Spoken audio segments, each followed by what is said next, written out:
धर्म प्रेमियों, जय वाल्मीकि। आज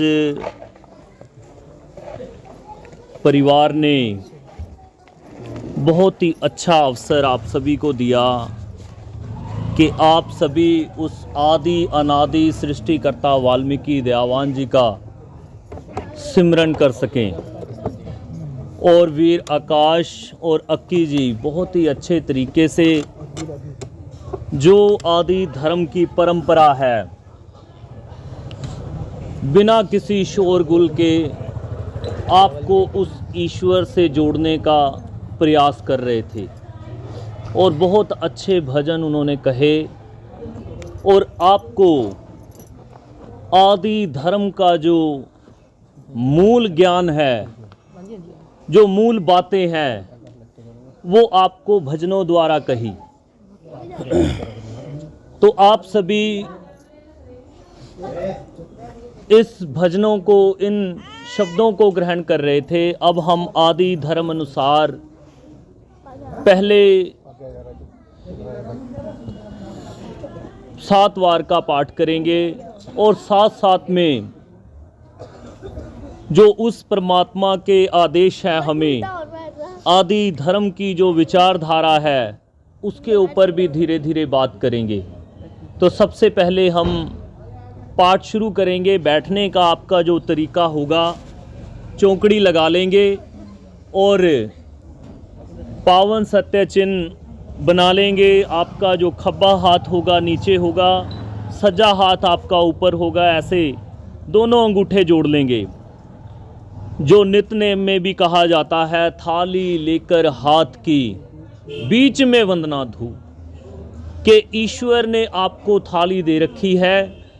किसी विशेष थाली की आवश्यकता आपको जरूरत नहीं पड़ती। आपके पास ईश्वर ने जो 2 हाथ दिए हैं उनकी आप थाली बना के बैठ सकते हो। तो नित्य नेम में हमें श्लोक आता है, थाली लेकर हाथ की बीच में वंदना धूप। तो वंदना और धूप क्या है उस पे भी बात करेंगे। तो सबसे पहले आपके जो बैठने का तरीका ये होगा और एक शब्द बार बार आएगा, आदे वाल्मीकाय नमो नमः। तो आप सभी उस शब्द को भी बोलेंगे और बोलने का आपका तरीका होगा ऐसे, आदे वाल्मीकाय नमो नमः। परमात्मा को नमन करेंगे, ऐसे हाथ जोड़ेंगे, आदे सिर के ऊपर लेके जाएंगे, फिर नमो नमः करेंगे, नमन करेंगे परमात्मा को। तो ये 2 चीज़ें आप ध्यान में रखेंगे। और जयकारे का जवाब पूरी ताकत के साथ दिया करो, क्योंकि मुझे भी पता है कि सर्दी है, पर सर्दी भी कुछ हद तक लगती है जब तक आप उस सर्दी को मान रहे हो। जब आप उस परमात्मा के चरणों में लग जाओगे, उनकी स्तुति में लग जाओगे, कुछ आपको राहत मिलेगी। क्योंकि आप जब कांपते रहोगे, ऐसे करते रहोगे कि ठंड है, तो ठंड लगेगी। ठीक है। जयकारे का जवाब पूरे ज़ोर शोर से दिया करो कि जो हमारा गली है, मोहल्ला है, परिवार है, हर घर तक हमारी आवाज़ जाए। तो जयकारे के बाद हम पाठ शुरू करेंगे। जो बोले सो निर्भय, सृष्टिकर्ता वाल्मीकि दयावान की है, सृष्टिकर्ता वाल्मीकि। आज परिवार के आदरणीय वीर संजीव जी अपनी बेटी के आत्मयोग, एक नया शब्द आपको बता रहा हूँ। अभी तक आपने शब्द सुने होंगे, शादी, विवाह और मैरिज। एक नया शब्द धर्म समाज ने आप सभी को दिया है, जिसे कहते हैं आत्मयोग। बेटी काजल का आत्मयोग होने वाला है और परिवार ने उस ईश्वर का शुक्राना करने के लिए यह दिन चुना, आज का दिन, कि हम हर काम करने से पहले जितनी भी रस्में होती हैं शादी में, वो सारे कार्य करने से पहले उस परमात्मा का शुक्राना करेंगे। जैसे बहाने जो होते हैं हमें खुद बनाने पड़ते हैं। बहाना, हर चीज का बहाना हम बना लेते हैं, धर्म का बहाना नहीं बनाते। बहाना हम बना लेते हैं, जैसे शादी के अवसर में हम बैठे हैं तो कि शादी है, नए कपड़े लेने हैं सभी ने, है ना।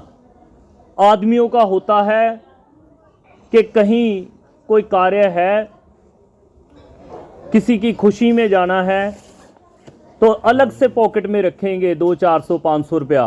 क्यों रखेंगे? कि वहाँ पे अलग से कोई शराब पीनी है, कोई अलग से खर्चा करना है।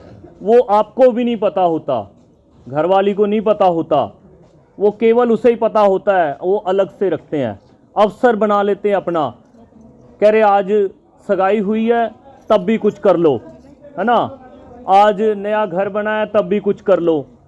तो ऐसे ही जो धर्म को मानने वाले लोग हैं उन्हें भी अवसर चुनने चाहिए।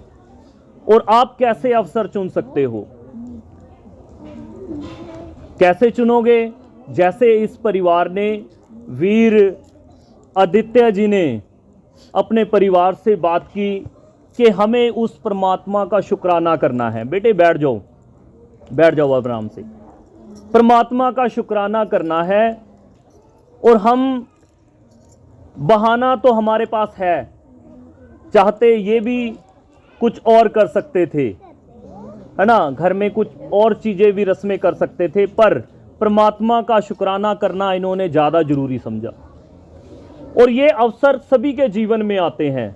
बच्चे का जन्मदिन होता है, कोई घर में जब हम नई चीज लेके आते हैं, कोई गाड़ी लेके आते हैं, या नया कोई घर बनाते हैं, या किसी के सालगिरह, शादी की सालगिरह होती है ना, तो उन सारे अवसरों को हम पकड़ सकते हैं। और उस समय उस परमात्मा सृष्टिकर्ता वाल्मीकि दयावान का शुक्राना भी हो जाता है। और साथ में जो संगत बैठी है, जैसे आप अब ये समय जो चल रहा है, आज 10 तारीख है और ये साल का पहला महीना है, पहला महीना है, और इस पहले महीने में उस परमात्मा का शुक्राना हो जाए और परिवार ने आपको बहाना दे दिया तो बहुत बड़ी बात है। ये परिवारों को, सभी को सोचना चाहिए, घर में सुख हो दुख हो तो हमें बहाने खोजने चाहिए उस ईश्वर की स्तुति करने के लिए, उस ईश्वर का सिमरन करने के लिए। हम बहाने खोजते हैं कि नहीं अभी पैसे नहीं हैं, अभी हमारा तंग है हाथ, अभी हमने कहीं जाना है, अभी हम नहीं करवा सकते। तो इसीलिए हमारा समाज पीछे जा रहा है। सारी चीज़ें हम उस ईश्वर के नाम से पाते हैं, उस ईश्वर के नाम से, बेटे बात नहीं करनी अब, उस ईश्वर के नाम से सारी चीज़ें पाते हैं, है ना। अगर कहीं झगड़ा हो जाए और सरकार हमारी बात ना माने, है ना, रोड जाम करना पड़ जाए या चौकी को घेरना पड़ जाए, तो क्या कहते हैं? वाल्मीकि शक्ति, बोलो, अमर रहे, वाल्मीकि शक्ति अमर रहे। और जब 200 यूनिट फ्री करवाना है, या फिर आटा लेना है, या फीस माफ करानी है, तो फिर क्या कहते हैं? हम वाल्मीकन हैं। कौन है? हम वाल्मीकन हैं। और फिर जब ऐसा अवसर आ जाए, घर में कोई खुशी आ जाए, घर में कोई दुख आ जाए, तो हमें वो परमात्मा याद नहीं रहता, वो ईश्वर याद नहीं रहता, हमें कुछ और याद आता है। वो आप सभी समझदार, बहुत सारी चीज़ें हमें याद आ जाती पर परमात्मा याद नहीं आता। तो ये कारण है कि हमारे परिवारों में बहुत जल्दी लोग धर्म परिवर्तन कर रहे हैं, धर्म परिवर्तन कर रहे हैं, दूसरे धर्मों में जा रहे हैं। तो ये परिवार ने बहुत ही खुशी दी आप सभी को, उस ईश्वर का दरबार लगाया, आपको नतमस्तक होने का अवसर दिया।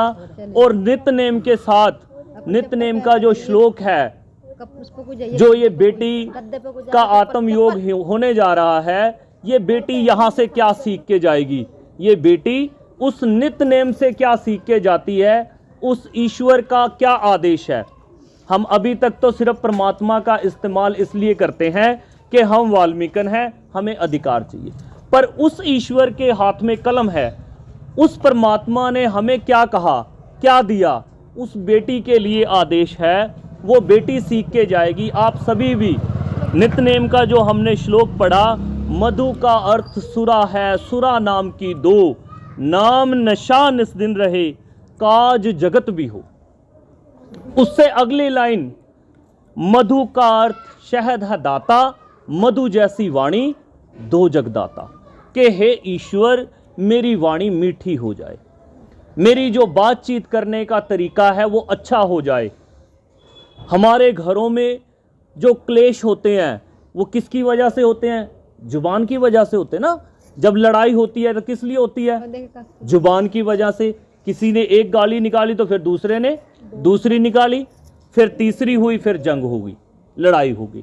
तो यहाँ ईश्वर के चरणों में बैठकर हम उस ईश्वर से प्रार्थना कर रहे हैं कि मधु का अर्थ शहद है दाता, मधु जैसी वाणी दो जगदाता। हे परमात्मा, सृष्टिकर्ता वाल्मीकि दयावान, आप हमारी वाणी मधु जैसी, शहद जैसी मीठी कर दो कि हमारा जीवन सुखमय हो जाए। और अगला हमने पाठ जब किया, उसमें लवनवार का जब पाठ किया, लवनवार में कहते हैं, लवन कहते सुंदर अर्था, लवन जीवन जाए न व्यर्था। अगली पंक्ति कहते हैं, लवन कहते नमक को, रसों में रस है महान, ऐसी वाणी दीजिए बन जाए उत्तम ज्ञान। कि जो मैं बात कह रहा हूं, या पिता के रूप में कहता हूं या बेटे के रूप में कह रहा हूं, वो वाणी अच्छी लगनी चाहिए, किसी अमृत वाणी जैसी लगनी चाहिए।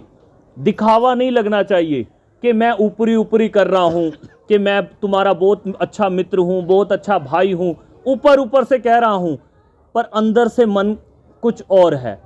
तो वहां भी ईश्वर हमें आदेश करते हैं, ये बेटी भी यहां से सीख के जाए, लवन कहते नमक को, रसों में रस है महान, ऐसी वाणी दीजिए बन जाए उत्तम ज्ञान। अभी तो बच्ची है ना, माँ बाप के लिए बच्ची है, पर जब दूसरे परिवार में जाएगी, आप सभी भी यहाँ पे शादी करके बहुत से परिवार आए हैं ना, मेरी बहनें बैठी हैं, मेरे से बड़ी उम्र की मेरी माताएं भी बैठी हैं। तो जो परिवार के अंदर हम हंसना खेलना करते हैं, वो दूसरे परिवार में नहीं चलता, वो दूसरे परिवार में नहीं चलता। और सीधी उंगली किस पे उठती है? तेरे घर को ने क्या सिखा के भेजा। तो ये ईश्वर का ज्ञान, नित्यनेम का जो पाठ हम कर रहे हैं, यहां से हम क्या सीख के जाएंगे? तो यहां से हम सीख रहे हैं, ऐसी वाणी दीजिए बन जाए उत्तम ज्ञान, कि मेरी वाणी एक मीठी हो जाए, और जब मैं बोलूं तो किसी ज्ञान जैसी लगनी चाहिए, दिखावटी नहीं लगनी चाहिए। तो अब हम अगला पाठ भी करेंगे, धीरे धीरे ऐसे नित्यनेम के पाठ को समझेंगे भी और परमात्मा का सिमरन करेंगे। जो बोले नमः, जो बोले सो निर्भय, सृष्टिकर्ता वाल्मीकि दयावान की जय। हम सभी ने अब जो पाठ किया उसे 12 माह कहते हैं। जैसे आप सभी जनवरी, फरवरी, मार्च, अप्रैल कहते हो, आदि धर्म अनुसार इन महीनों को सृष्टि, उष्णा, चरचने, पुरुषार्थ ऐसे कहा जाता है। जो आपकी मूल भाषा है, जिसको संस्कृत कहते हैं, आपकी मूल भाषा जिससे आप दूर बैठे हो। तो आज हम जिस अवसर पे बैठे हैं उस पे ज़्यादा बात करेंगे।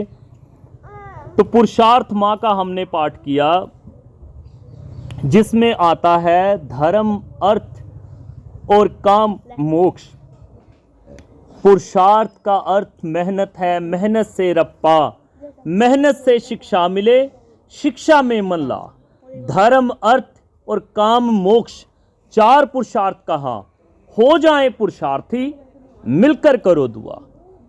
जो धर्म है, हमें धर्म कैसे सिखाया जाता है? धर्म जो है, जैसे मैंने माला डाल रखी है, कुछ लोग भगवे कपड़े डाल लेते हैं, सिख परिवारों में पगड़ी बांधी होती है, तो आप कहते हो ये धर्म वाला है। तो धर्म ईश्वर, धर्म किसे कहते हैं? धारण करने को, सीखने को, कि आप क्या सीखते हो, आपके जीवन में आपने क्या कुछ सीखा। धर्म का अर्थ केवल ये नहीं है ड्रेस, जैसे मैंने कपड़े डाल रखे हैं, ये तो एक ड्रेस कोड हो गया कि मैं इस काम को करता हूं तो मैंने ये कपड़े डाल रखे हैं। जैसे पुलिस वाले की वर्दी है, डॉक्टर की वर्दी है, ऐसे ही वर्दी होती है। पर धर्म असल में क्या होता है? जो हमारे अंदर होता है, जिसे कहते हैं स्वभाव। स्वभाव आपका धर्म बनता है। जैसे जब कभी रोड पर एक्सीडेंट होता है तो सबसे पहले भागकर कौन जाता है? गाड़ी वाला, या जो वहां रोड पे झाड़ू लगा रहा है वो? कौन जाता है? जो रोड पे झाड़ू लगा रहा है, जो रोड पे काम कर रहा है, वो भाग के जाता है। वो भाग के उठाएगा जब एक्सीडेंट होगा। और ये गुण आपके अंदर ईश्वर ने पहले से दे रखा है। आपको इस पे कोई काम करने की जरूरत नहीं है, आपके पास वो गुण है और सबसे पहले आप दौड़ के जाओगे। तो पहला धर्म सीखना हम सीखते हैं अपने परिवारों से, अपनी माँ से, अपनी बुआ से, अपनी मौसी से, और फिर उसके बाद सीखते हैं स्कूल से। जो छोटे छोटे बच्चे स्कूल जाते हैं, फिर स्कूल से सीख के आते हैं। आप कई चीज़ें बच्चों को नहीं सिखाते पर वो सीख के आ जाते हैं, वो दोस्तों से सीख लेते हैं। और उसके बाद दूसरा होता है अर्थ। जब बच्चा अपनी पढ़ाई पूरी कर ले तो उसके बाद वो ड्यूटी पे जाता है, काम पे जाता है, वो पैसे का हिल्ला बनाता है कि पैसे कमा के लेके आ रहा है। धर्म, अर्थ। और आज जिस अवसर पे हम बैठे हैं, शादी के अवसर पे, इसे कहते काम।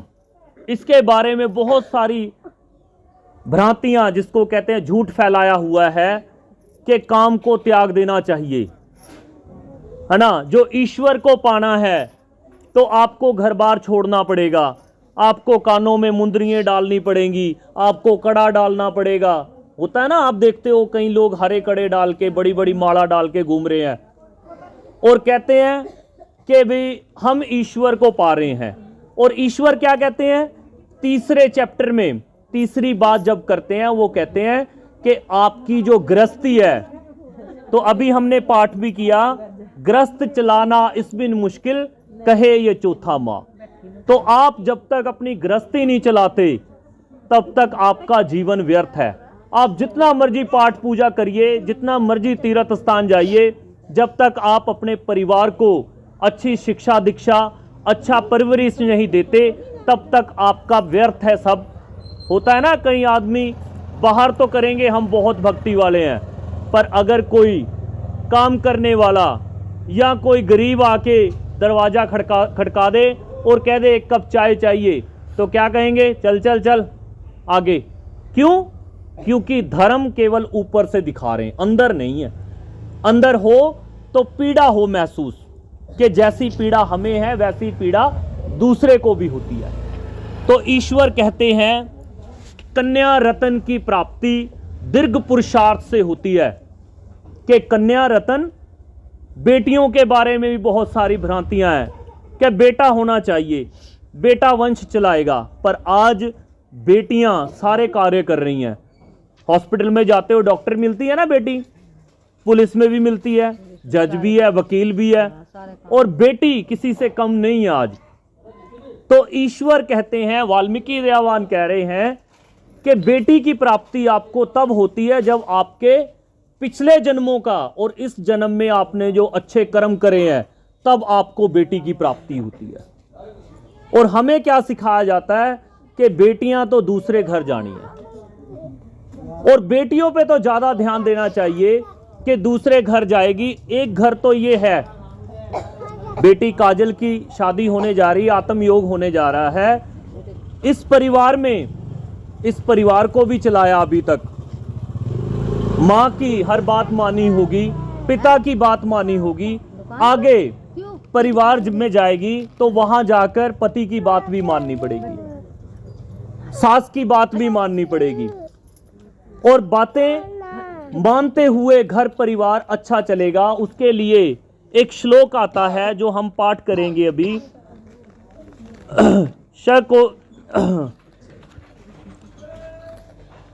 शकक्ष मन मेरे में चंचलता बस जात, ऐसे समय प्रभु जी करना दृष्टिपात।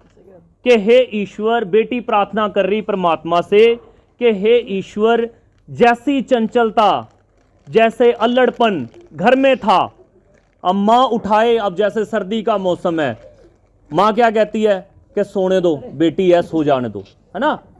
और कई बार जबरदस्ती भी उठाना पड़ता है, और क्या करते हैं, रजाई में मुंह किए हुए, अब तो फोन है, रजाई में ही फोन चला रही है और कह रही नहीं नहीं मम्मी मैं नहीं उठ सकती, आज मेरे को चाय भी आप ही बना के दो और नाश्ता भी आप आज ही बना दो, है ना, आप ही बना के दे दो कि मैं नहीं उठूंगी। पर ये जब ससुराल में जाएगी तब कह सकती है, तो ये बात वहां नहीं कह सकती। तो ईश्वर से प्रार्थना करती है कि वो जो चंचलता है, शकक्ष मन मेरे में चंचलता बस जात, ऐसे समय प्रभु जी करना दृष्टिपात। कि हे परमात्मा, जब मेरे मन में वही चंचलता आ जाए कि जैसे मैं भाई के पीछे दौड़ पड़ती थी, जब पिता कुछ लेके आता ना बाजार से, सबसे पहले भाई लेके भागता है ना, और फिर बहन लेके पीछे पीछे दौड़ती, ऐसे ही किलकारियां करते रहते हैं परिवार में, कई बार रूसना मनाना, ये सारी चीजें चलती हैं, पर ये सारी चीजें आगे नहीं चलेंगी, बहुत कम चलती हैं अगर माँ जैसी सास मिल जाए। क्योंकि हम भी सिखा के रखते हैं कि नहीं दूसरे परिवार से आई है, इसको जितना खींच के रख सकते हो रखो, तेरी माँ ने क्या सिखाया, क्या क्या सीख के आए हो आप, सारी चीजें ऐसे टेस्ट लेंगी जैसे पूरी यूनिवर्सिटी की प्रोफेसर सास ही है ना, पूरी पीएचडी सास ने कर रखी है। वो कह रही नहीं पूरा टेस्ट लेना है, पहली बार हलवा भी इसी से बनवाना है, पहली बार इससे खीर बनवानी है, कुछ रहती कुती कसर जो होती है वो हमारे जो टीवी चलता है ना, उसमें बहुत सारे नाटक आ रहे हैं, है ना। मेरी वाइफ भी देखती है, मैं उसको समझाता हूँ ये हमें सिखाते नहीं है, भटकाते हैं, ठीक है। और ये भटकाते कैसे हैं, हमें अच्छी चीजें नहीं सिखाएंगे। अभी एक नाटक चल रहा है, आप सभी कहोगे कि पाठ है कि नाटक की बातें हो रही है, नाटक चल रहा है, उसमें सारी बातें परिवार तोड़ने की हो रही है, सभी बातें कितने नाटक से तोड़ते हैं, परिवार तोड़ने की बातें हो रही हैं, जोड़ने की नहीं हो रही। और ईश्वर का सिमरन हम कर रहे हैं तो वहां पे जोड़ने की बातें हो रही। पहली बात हमने सीखी कि परमात्मा मेरी जुबान जो है मीठी हो जाए और मेरी वाणी अच्छी हो जाए। और तीसरी बात हम सीख रहे हैं कि परमात्मा वो चंचलता जो मेरी इस परिवार में घर में थी, वो चंचलता ससुराल में जाके ना रहे। और ये रहती तब तक है जब तक वो बच्चे की मां नहीं बनती। जैसे ही बच्चे की मां बनती है, वही खेल वही कूद फिर दोबारा आ जाता है, बच्चे के साथ खेलना दौड़ना, वही बचपना आ जाता है फिर दोबारा। तो ये ईश्वर का नियम है। ईश्वर कहते हैं जननी और जन्म भूमि स्वर्ग से बढ़कर है। ये श्लोक, ये बातें ईश्वर ने केवल औरत के लिए कहे, मां के लिए कहे कि जननी और जन्म भूमि स्वर्ग से बढ़कर है। और दूसरा कहा कन्या रतन की प्राप्ति दीर्घ पुरुषार्थ से होती है। तो ये ज्ञान आप ईश्वर सृष्टिकर्ता वाल्मीकि दयावान का सिमरन कर रहे हो। और हम किस अवस्था में बैठे हैं? तीसरी अवस्था में, जिसको हम शादी कहते हैं, बच्चों की सगाई, शादी करना। कि परमात्मा यहाँ से कुछ बच्चे हमारे सीख के जाएं। क्योंकि अगर माँ जय वाल्मीकि बोलेगी, अगर माँ को पता होगा बाबा साहिब अम्बेडकर कौन थे और उन्होंने हमारे लिए क्या किया, तो वो अपने बच्चे को बता पाएगी। हमारी दादी को नहीं पता था कि बाबा साहिब अम्बेडकर कौन है। बाबा साहिब अम्बेडकर वो जिन्होंने अपने 4 बच्चे इस कौम के ऊपर कुर्बान कर दिए।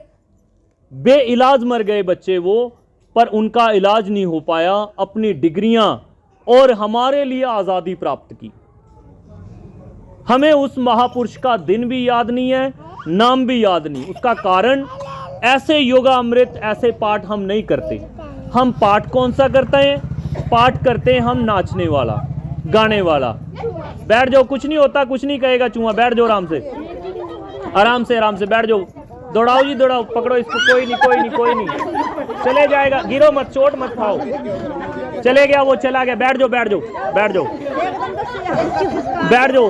जो बोले सो निर्भय, सृष्टिकर्ता वाल्मीकि दया। बैठ जाओ बैठ जाओ बैठ जाओ, कुछ नहीं कहेगा, चूहा है, शेर नहीं है।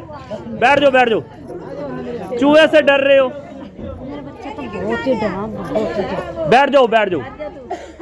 उस ईश्वर का सिमरन करते हुए हम अपने महापुरुषों को भी याद रखें, जो बाबा साहिब अंबेडकर ने अपने 4 बच्चे कुर्बान कर दिए।